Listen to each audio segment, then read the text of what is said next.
Hello students, welcome back to my YouTube channel. आज के video में हम डिस्कस करेंगे ऐसे फैक्टर्स को जो रोकते हैं ग्रोथ ऑफ एंटरप्रेन्योरशिप की।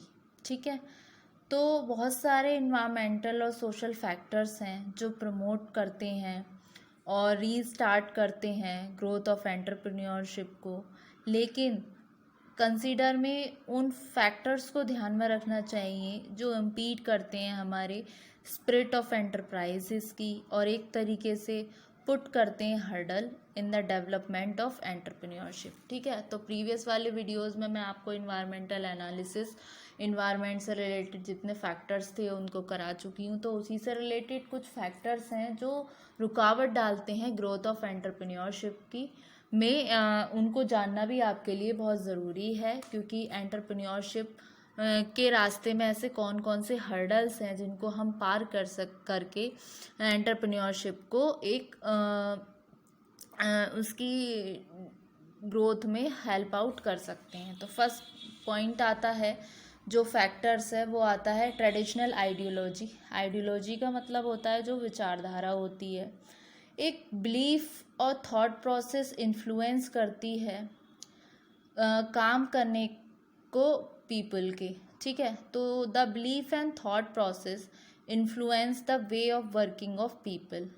Conventional thinking retards the people to bear the risk of new things, to open new fields, to enter into enterprises business or to start any risky but profitable venture। देखिए, जो जितनी भी हमारी मतलब जितनी पुरानी traditional विचारधाराएं होती हैं, ये इम्पीड करने में, मतलब ये एंटरप्रेन्योरशिप को इम्पीड करती हैं, क्योंकि ये एक तरीके से न्यू आइडियाज़ लाना नहीं चाहती। ये कुछ मार्केट में कुछ नया हो या रिस्क लेने के फैक्टर से सबसे ज़्यादा अवर्स रहना चाहती हैं। तो इस तरीके से एक जो मेन फैक्टर है जो इम्पीड करता है ग्रोथ ऑफ एंटरप्रेन्योरशिप में, वो है आपका ट्रेडिशनल आइडियोलॉजी। फिर आता है आपका सोशल सिस्टम।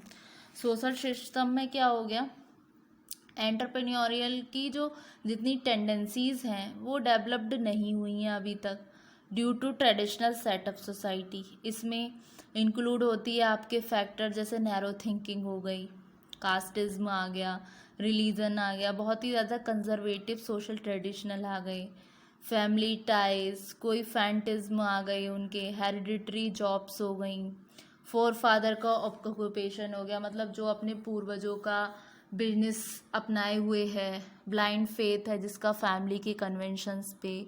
तो इस तरीके से उनका टेस्ट और एबिलिटी है। सोशल सिस्टम जैसे कहूँ तो एक फैक्टर है जो इम्पीड करता है ग्रोथ को एंटरप्रेन्योरशिप की। ठीक है, फिर नेक्स्ट आता है अन इकोनॉमिक कल्चर। इसमें क्या हो गया, पीपल हो गए जो नॉन मैटेरियलिस्टिक थिंकिंग के हो गए, नॉन प्रोडक्टिव कल्चर। उनका कोई एटीट्यूड नहीं है क्रिएट करने में वेल्थ को या मनी को कलेक्ट करने में, जैसे कि बहुत ही ज़्यादा जो स्पिरिचुअलिटी में बहुत तल्लीन है उस तरीके के लोग, और मतलब बहुत सारे ऐसे लोग जो अनइकनॉमिक कल्चर से बिलोंग करते हैं, जैसे कि नॉन प्रोडक्टिव कल्चर, जिन्हें नॉन मटेरियलिस्टिक चीज़ों में इंटरेस्ट होता है, उस तरीके के लोग, जैसे कि रिलीजियस कल्चर जो पीपल को एक तरीके से सिंपल वे, हाई थिंकिंग और हैविंग लिमिटेड नीड्स और पजेशंस। तो इस तरीके के का कल्चर जो होता है वो रिस्ट्रिक्ट करता है स्पिरिट में एंटरप्रेन्योरशिप की, क्योंकि एंटरप्रेन्योरशिप का क्या है, एक तरीके से एकदम से नया कुछ लाना, एकदम नया। तो जब इंसान को जो मिल रहा है उतने में वो संतोष कर लेता है या उसका कुछ और करने की इच्छा नहीं है, तो ये भी एक कारण बन सकता है, इम्पॉर्टेंट फैक्टर बन सकता है जो ग्रोथ में एंटरप्रेन्योरशिप की एक रुकावट डाल सकता है। फिर नेक्स्ट आता है आपका लैक ऑफ, फोर्थ आता है आपका अनप्रोडक्टिव इन्वेस्टमेंट। इसमें क्या हो गया, किसी कंट्री में जहाँ पीपल इन्वेस्ट क्या करना चाहते हैं अनप्रोडक्टिव चैनल्स पे, जैसे कि जेवर खरीद के रख लिया घर में, गोल्ड ज्वेलरीज, बहुत सारे प्रेशियस स्टोन्स खरीद के रख लिए, चांदी खरीद के रख ली। तो ये क्या एक तरीके से लग्जूरियस चीज़ें हैं, ना कि उनको इन्वेस्ट किया, स्पेकुलेशन कर लिया, जुआ लगा लिया, सट्टा लगा लिया। तो यहाँ पर क्या है, आपकी एंटरप्रेन्योरशिप रिस्ट्रिक्टेड हो जाती है। तो सोसाइटी में जहाँ पे पीपल में टेंडेंसी होती है शो करने की, डिस्प्ले करने की वेस्टफुलनेस को, लेज़र लाइफ को, तो वहाँ पर इस तरीके की दिक्कतों का सामना करना पड़ता है, जहाँ पर उनको नॉन प्रोडक्टिव एक्ट जो है वो रिड्यूस करते हैं इनकम को, और ये ध्यान में रखते हैं लोग अपनी सेविंग्स पे, ठीक है, जो लीड करते हैं नॉन इकोनॉमिक लाइफ को, ठीक है ना। तो अनप्रोडक्टिव इन्वेस्टमेंट, चांदी में सोने में इन्वेस्ट करके क्या हो रहा है, कोई न्यू बिजनेस सेटअप थोड़ा ना कर रहे हैं, वो तो एक तरीके से कि सोना है घर पे रखा ही है, कभी पैसे बढ़ेंगे तो बेच देंगे, अदरवाइज पड़ा तो है ही। तो इस तरीके से अनप्रोडक्टिव इन्वेस्टमेंट हुआ, कोई उसमें नया नहीं है, जो चलता आ रहा है वैसा ही है, ठीक है। फिर आता है लैक ऑफ एंटरप्रेन्योरल स्पिरिट। इसमें क्या है, जो कंट्री है, जो यूथ है, वो लैक द स्पिरिट है, क्योंकि वो रिस्क नहीं लेना चाहता, या फिर उस पर उतना है नहीं कि वो रिस्क ले सके। क्रिएटिविटी, एंटरप्रेन्योर विजन, मतलब उनको क्या है, बस 9 to 5 या 10 to 5 की एक जॉब मिल जाए, नौकरी पे करते रहें, सैलरी टाइम से उनके अकाउंट बैलेंस में आती रहे, जो उनकी बेसिक नीड्स है वो पूरी होती रहे। मतलब बिजनेस नहीं करना, किसी को कोई ऐसा इंटरेस्ट नहीं है, कोई ऐसा ज़ील नहीं है कि वो खुद का बिजनेस वेल एस्टाब्लिश करें, खुद उसमें कुछ नया आइडिया लाएं सोच सोच के। तो ये लैक ऑफ एंटरप्रेन्योरल स्पिरिट। फिर आता है हमारा education system. Education system emphasis करता है लर्निंग ऑफ आर्ट्स पे, जिसमें आपका रिलीजन आ गया, म्यूज़िक, ड्रामा, पेंटिंग, फिलोसफी और बहुत सारे fine arts, in place of imparting knowledge of science, technology, computers, engineering, IT. ये क्या है, कंड्यूसिव है प्रमोट करने के लिए एंटरप्रेन्योरल एक्टिविटीज़ को, जो कि हर्ट करती हैं कहीं ना कहीं ग्रोथ को, इकोनॉमिक और बिजनेस एक्टिविटीज़ की, ठीक है। फिर आता है next, distrust of new ideas. इसमें क्या हो गया, एंटरप्रेन्योरशिप इनहिबिटेड होती है सोसाइटी में, जहाँ जो डिनाई करती है अपॉर्चुनिटीज़ को, क्रिएटिव फैकल्टीज़ को, ठीक है। तो इस तरीके से फिर आता है नेक्स्ट आपका ट्रेडिशनल वैल्यू सिस्टम। जो अंडर डेवलप्ड कंट्रीज़ होती हैं उसमें ट्रेडिशनल एटीट्यूड्स हैं जो डिस्करेज करते हैं फुल यूटिलाइजेशन को ह्यूमन रिसोर्स के। People ranked according to their capacity to do particular job. ये किसके आधार पर होते हैं, उनके जेंडर के आधार पर, उनके कास्ट के आधार पर, ठीक है। तो कुछ ट्रेडिशनल वैल्यू सिस्टम हैं जो इनहिबिट करते हैं डेवलपमेंट को, एक्सेप्टेंस को, न्यू आइडियाज़ और ऑब्जेक्टिव्स के, ठीक है। फिर आता है आपका inequalities of income and wealth.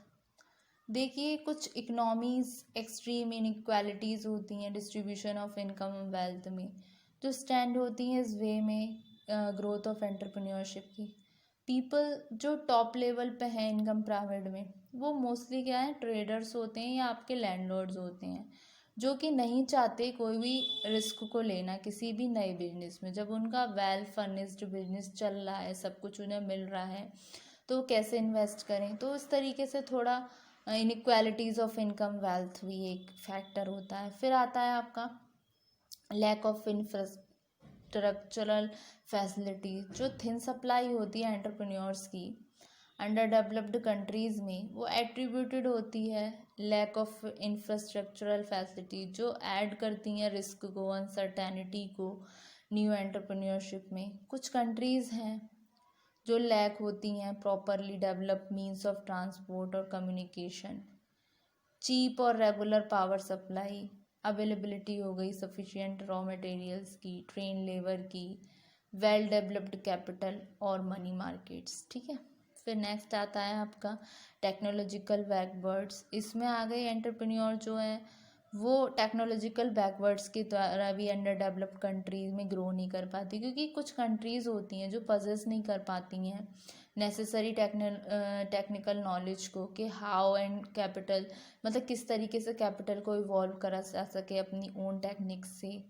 और ये मोस्टली डिपेंड होती हैं इम्पोर्टेड कैपिटल इंटेंसिव टेक्निक्स पे, जो फिट नहीं करती इन तरीके की सिचुएशंस में। फिर आता है आपका lack of motivation and training. देखिए लैक ऑफ प्रॉपर ट्रेनिंग और मोटिवेशन की कमी के कारण पीपल की जो बिजनेस नॉलेज है वो इनहिबिटेड हो जाती है। इस एब्सेंस में, ट्रेनिंग के एब्सेंस में, उनके पोटेंशियल क्वालिटीज़ के एब्सेंस में जो कि प्रॉपरली यूटिलाइज नहीं हो रही, तो उनका जो प्रैक्टिकल नॉलेज है वो इनहिबिटेड हो जाता है, जो कि डिस्करेज होता है, डिस्करेज होता है, जिसके थ्रू वे एंटरप्रेन्योर। तो इस तरीके से एंटरप्रेन्योरशिप के लिए ये भी एक फैक्टर हो गया जो रिस्पॉन्सिबल होता है कि जिससे उसकी ग्रोथ नहीं होती है। फिर आता है आपका इन एडुकेट गवर्नमेंट फैसिलिटीज़, मतलब जहाँ पे गवर्नमेंट अपैथेटिक प्रोवाइड करती है इंसेंटिव्स और फैसिलिटीज़, पीपल जो डिस्करेज हो जाता है स्टार्ट करने में न्यू वेंचर्स को, जिससे कि गवर्नमेंट फॉर्मुलेट नहीं कर पाती कुछ फेवरेबल पॉलिसीज़ प्रोग्राम जो इनकरेज करें पोटेंशियल एंटरप्रेन्योर को, इनिशिएट करें मोबिलिटी को, और मतलब जो उनकी दिक्कतें हैं उनको रिड्यूस करें। फिर नेक्स्ट आता है लैक ऑफ राइट एटीट्यूड।